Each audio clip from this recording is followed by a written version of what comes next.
Assalamualaikum warahmatullahi wabarakatuh. Perkenalkan, nama saya Yulianti Ayunhal. Nomor pokok mahasiswa 20041061. Fakultas Ilmu Sosial dan Ilmu Politik, jurusan Ilmu Pemerintahan. Di sini saya akan menjelaskan tentang kebudayaan suku Banggai. Pertama-tama, marilah kita panjatkan puji dan syukur kehadirat Tuhan Yang Maha Esa, karena berkat karunia-Nya saya masih sempat menjelaskan materi yang sudah saya buat menjadi makalah ini untuk kebutuhan tugas dasar-dasar ilmu politik. Langsung saja pada makalahnya. Pertama-tama, daftar isinya itu terbagi menjadi 3, yaitu pendahuluan, latar belakang, rumusan masalah, tujuan penelitian, manfaat penelitian. Bab 2, pembahasan, penjelasan suku Banggai, letak geografis, kebudayaan suku Banggai. Bab 3, yaitu penutup, kesimpulan dan saran. Pendahuluan di sini yang melatar belakangi Banggai merupakan satu di antara ratusan daerah di wilayah kepulauan Indonesia yang memiliki kebudayaan yang beraneka ragam, yang tidak dimiliki oleh daerah lain. Ya, benar saja, di tempat saya ada kebudayaan-kebudayaan yang hanya ada di tempat saya sendiri dan tidak kita temukan di daerah lain. Begitupun daerah lain mempunyai kebudayaan sendiri yang kita tidak ditemukan di daerah kita sendiri. Berarti di beberapa daerah di seluruh Indonesia mempunyai kebudayaan, adat istiadat dan suku yang mereka miliki atau biasa disebut dengan ciri khas tempat mereka itu sendiri. Kebudayaan yang beraneka ragam itu diwujudkan melalui upacara-upacara adat. Kebudayaan yang ada di daerah ini dari dulu sampai sekarang masih tetap dipertahankan dan dilestarikan oleh masyarakat untuk diwariskan secara turun-temurun kepada generasi muda sebagai penerima dan pelanjut kebudayaan tersebut. Jadi di daerah Banggai Laut ini adat istiadatnya itu tetap dilestarikan untuk menjaga pelestarian kepercayaan masyarakat sini. Jadi adat istiadat itu tetap dilestarikan turun-temurun dari generasi ke generasi untuk menjaga kelestarian adat ini sendiri. Pewarisan budaya dan tradisi tersebut merupakan titik pola pelajaran dalam kehidupan masyarakat sehari-hari. Berarti dari masyarakat sehari-hari itu kita belajar, oh ini adatnya kita, adat Banggai. Berarti dari sini kita belajar beberapa hal yang ini itu merupakan ciri khas dari daerah kita sendiri. Pada masa dahulu di wilayah Banggai ini pernah berdiri sebuah kerajaan yang memiliki kekuasaan setengah dari wilayah Sulawesi Tengah, yaitu Kerajaan Banggai. Di Kabupaten Banggai sebenarnya terdapat 3 suku, yaitu suku Banggai, Saluan, dan Balantak. Banggai Laut ini merupakan kepulauan. Di sini kepulauannya itu terbagi menjadi 3 bagian atau 3 suku. Jadi Banggai Laut sendiri ada suku Saluan dan Balantak. Itu juga mempunyai ciri khas dari daerahnya masing-masing. Walaupun kita satu Banggai, tapi ada perbedaan bahasa dari masyarakat itu sendiri, adat istiadat dan cara mereka melestarikan adat itu sendiri. Banggai merupakan suku asli yang mendiami Kepulauan Banggai dan Kabupaten Banggai di Provinsi Sulawesi Tengah. Pada zaman kerajaan itulah berkembang adat istiadat Banggai yang beraneka ragam. Langsung saja, rumusan masalah. Dari batasan masalah yang telah disebutkan di atas, untuk lebih spesifiknya permasalahan akan dibahas dalam penelitian ini. 1. Bagaimana struktur puisi lisan Baode? Sebelum saya lanjut, Baode adalah satu sastra lisan Banggai yang pada pelaksanaannya Baode dibagi beberapa jenis sesuai dengan keperluan penutur Baode. Di antaranya Baode yang digunakan untuk menyambut tamu, acara pernikahan, dan acara sekolah. Ada berbagai macam untuk menggunakan Baode ini. Baode memiliki fungsi mendidik generasi muda dengan menampilkan berbagai ide, ajaran serta norma-norma yang baik.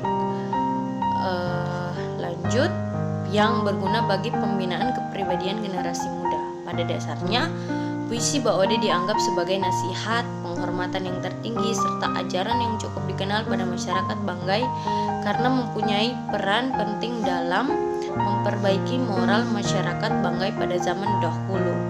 Berarti sistem ini diterapkan dari zaman dahulu kala ke zaman sekarang untuk memperbaiki moral-moral yang ditelaah masyarakat Banggai ini. Doa dan harapan orang tua disampaikan melalui syair Baode.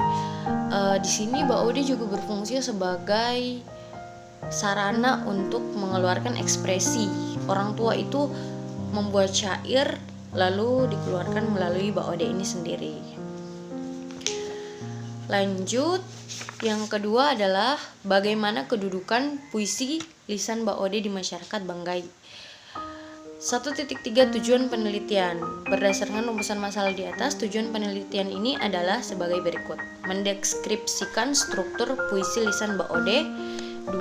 Mendeskripsikan kedudukan puisi lisan Baode di masyarakat Banggai. 1.4 Manfaat penelitian. Manfaat penelitian ini dilihat dari dua hal, yaitu teoritis dan praktis. Manfaat teoritis itu sendiri adalah untuk menambah wawasan pengetahuan tentang khasana kesastraan Indonesia, khususnya sastra daerah Banggai, dan memberikan gambaran yang jelas tentang struktur dan kedudukan puisi lisan Baode. Yang kedua, manfaat praktis. Penelitian ini diharapkan memberikan kontribusi positif bagi pihak-pihak terkait, antara lain peneliti ini bermanfaat untuk menambah wawasan dan pemahaman khususnya pada puisi lisan Baode dan lebih mengenali budaya yang ada di daerah Banggai Laut itu sendiri. Untuk masyarakat Banggai, tujuan penelitian ini dibuat agar lebih memahami, mungkin ada yang belum paham apa itu Baode, apa itu sarana untuk menyalurkan ekspresi dan lain-lain sebagainya. Tujuan makalah ini dibuat mungkin bisa berguna untuk mereka yang kurang atau belum memahami apa yang dimaksud dengan kebudayaan-kebudayaan yang diturunkan dari generasi ke generasi. Kita lanjut halaman berikutnya, yaitu pembahasan. Nah, di sini yaitu suku Banggai merupakan suku asli yang mendiami Kepulauan Banggai di Kabupaten Banggai Kepulauan dan Kabupaten Banggai di Provinsi Sulawesi Tengah.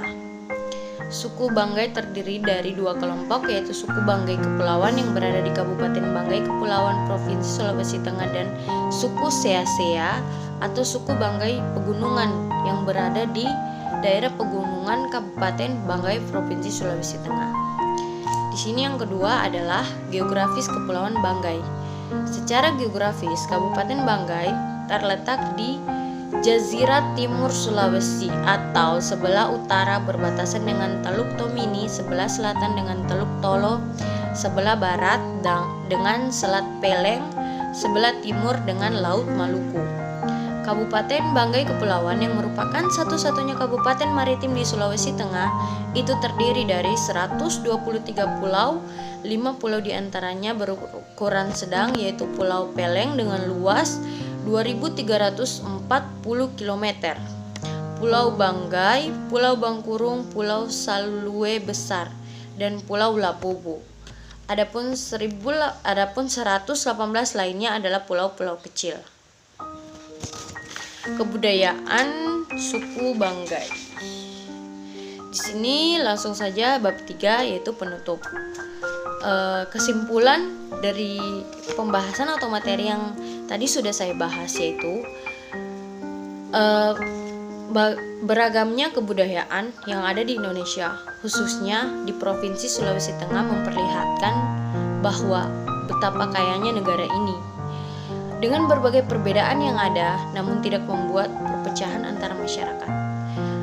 Buktinya saja, masyarakat Banggai atau di Banggai ini terdapat 3 suku yang berbeda. Banggai, Saluan, Balantak memiliki ciri khasnya sendiri, tapi itu merupakan penyatuan, bukan pembelahan atau perpecah belahan karena berbeda suku.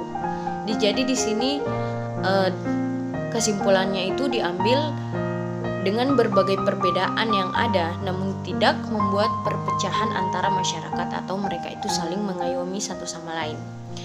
Yang terakhir adalah saran, dengan semakin berkembangnya zaman serta pengaruh globalisasi dan juga pengaruh budaya-budaya asing, kebudayaan-kebudayaan yang ada semakin tergeser dan hampir punah. Untuk mencegah punahnya kebudayaan tersebut perlu dilakukan berbagai tindakan. Berbagai kebudayaan yang beragam yang ada di Provinsi Sulawesi Tengah seharusnya tetap dijaga dan dilestarikan. Para generasi penerus harus tetap mempertahankan kebudayaan-kebudayaan yang telah ada. Di sini itu maksudnya kita harus sebagai generasi muda yang punya pola pikir modern, tapi kita harus tetap melestarikan apa yang harus kita lestarikan sebagai anak bangsa dan anak daerah tentunya. Kebudayaan dengan melakukan upaya-upaya pembentukan lembaga-lembaga sosialisasi dan lain-lain. Mungkin itu saja dari saya. Sekian. Apabila ada salah-salah kata mohon dimaafkan karena ini masih dalam proses belajar.